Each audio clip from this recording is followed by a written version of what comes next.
Hey you guys, welcome back to my channel. My name is Brianna Lentz, and in today's project we are going to be creating these beautiful applique tote bags. We're going to be creating the snowman on the left. In the description box down below, I'm going to have a link that is going to take you straight to my website where I have a free PDF download so you can create this snowman yourself if you like it. This is a really fun and simple project. Today I'm using a $2 muslin tote bag. I got this in a pack of 12 from Amazon. I'm also using Heat and Bond Ultra Hold Iron-On adhesive. It has a sticky side and a paper side. You will also need your pattern that you are going to be creating your applique. You could wing it if you wanted to. I'm going to be using my snowman pattern that I designed, and I shrank this down to 80%, and that is going to fit this tote bag really nicely. Next, what you need are your fabrics. Pull some fabrics that you think you want to create your applique with. You know, this is your project, your design, get your creativity out. You can model the same type of fabrics that I have. I purchased mine at Walmart. Really inexpensive, $4.44 a yard for each of the fabrics that you see here. And what you're gonna wanna do once you have all of your fabrics out is recognize where the back side is of your fabric and the front side. This is really important. So we are going to be ironing the sticky side down to the wrong side of the fabric, and the Heat and Bond, once you have this adhered, you're going to peel off the back side and then iron that on down to your tote bag or whatever you're ironing this onto. So it'll all make sense once you see further down in the video what I'm talking about. But it's really important that you iron that sticky side down to the wrong side of your fabric, and you'll see more of that later. So to begin, what you need to do is get a pen, a Sharpie, a pencil, and you're going to take your pattern and slide this underneath your Heat and Bond. And you want the sticky side down and the waxy side up, so that way you can trace your pattern. And you're going to cut this pattern out.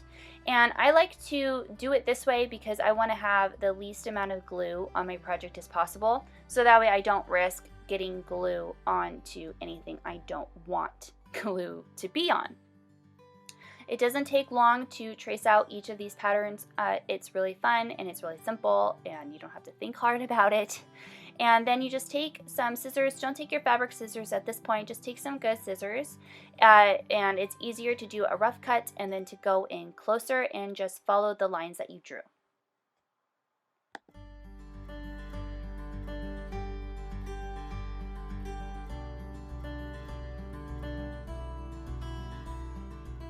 Once you have all of your pieces cut out, then you need to get your ironing board out, and you want to make sure that your piece of fabric is ironed and that you don't have any big creases, because if you glue your applique with those creases, that crease will show on your finished work. So again, I'm double checking. This is a white fabric, so be really careful that you are ironing down to the wrong side of your fabric. If you're having a difficult time identifying the right side and wrong side of your fabric, hold it up to the light, and that will help you see any texture, because on the right side of your fabric there should be texture from the stamp. Like, that's how I identified with this. And again, I'm going to be taking the sticky side down and placing that onto the wrong side of my fabric, and I'm going to take a hot iron set at the cotton setting, and I'm going to set it down and make sure that that glue has done its job. Go ahead and repeat the same process for all of the pieces that you want to applique on to your final tote bag. And this is really where you can have a lot of fun, is picking out your fabrics, like I said earlier. And I don't add a lot of bells and whistles to my final tote bag. I am doing a impression, like an interpretation of a snowman, right? Like, I'm not doing the traditional snowman. I'm not adding all the bells and whistles. Somebody left me a comment on my floss tube, and it was she said with the kindest intention. She's like, it looks unfinished because it doesn't have, you know, like the embroidered arms or the buttons down the front or whatever. And I totally respect that. Like, I thought about adding more to my snowman designs because I've added this applique to a lot of other things that if you go to my Instagram or, you know, watch my floss tube number 5, you'll see what I'm talking about.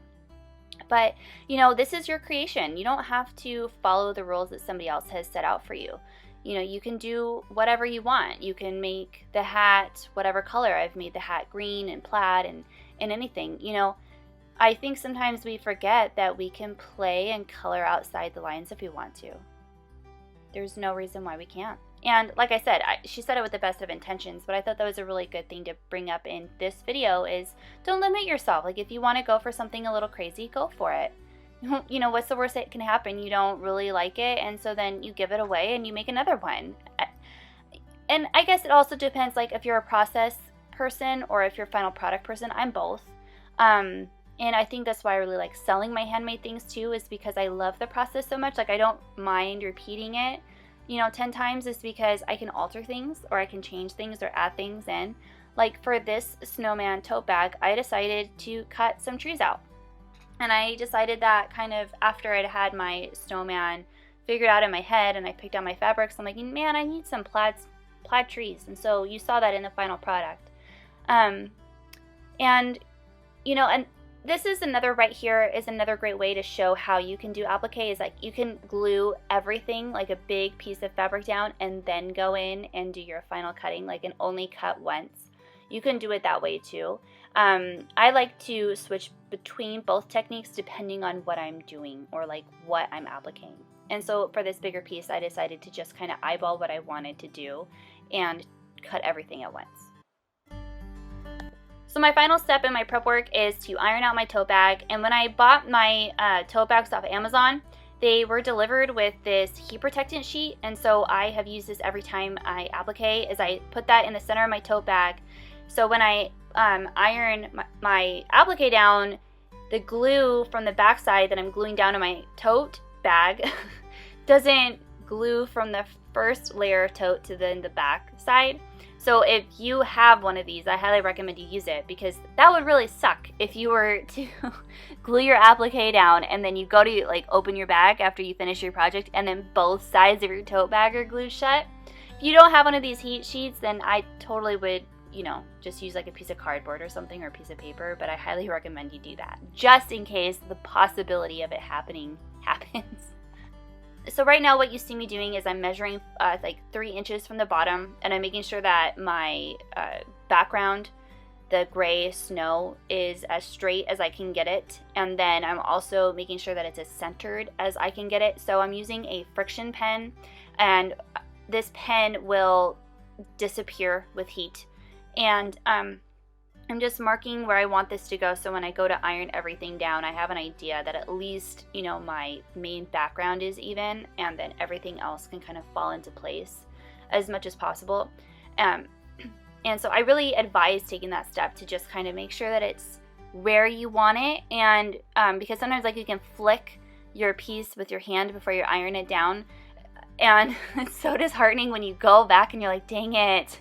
So just take a friction pen, a heat transfer pen, or a water soluble pen, whatever you want to use, and just take that 30 seconds and give yourself a framework to work within.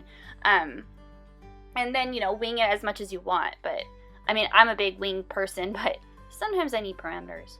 So, you know, and so what you saw me do, let me rewind a little bit, is I peeled off that back paper, and you saw shine, and that's the glue that's going down onto the fabric that I'm now taking my iron and I'm heat setting it. And I'm going to continue this process with all of the other pieces of my snowman. And I'm not sure how other people do it, but what I do once I kind of have all of my little pieces together is I take like smaller chunks and I iron everything down at once. Now, if I were doing more details, I'd probably go in iron, then put the next detail, iron, put the next detail, iron. But for the snowman, I just felt like I could save time, and I just took all the wrappers off the back and I just heat pressed everything down at once, because I, from practice, knew that I wasn't going to shift anything out of place. And so I just really make sure that I have the glue melted and that the glue has adhered to the tote bag. And because of the way that I cut it in the beginning, I'm not worried about glue seeping out the bottom or there being any extra glue coming onto my iron. So the final step for this process, or this tote bag really, is just placing these plaid trees. And I love how these turned out. Again, I love the impression of the trees and the interpretation of the snowman. I love it all. And I know I've said this before, but I'll say it one more time. If you like any of the drawings here, you can go ahead, hit the link down below in the description box, and I will have everything provided for you on my website at briannalentz.com. Alright, you guys, I hope that you enjoyed this project as much as I enjoyed making it. You know, I really have enjoyed applique. I feel like it has become a real expression to me, and I'm having a blast with it. If you liked this project and you liked this video, go ahead, please give it a thumbs up, subscribe to my channel, hit that notification bell, and I'll see you guys in the next project. Bye!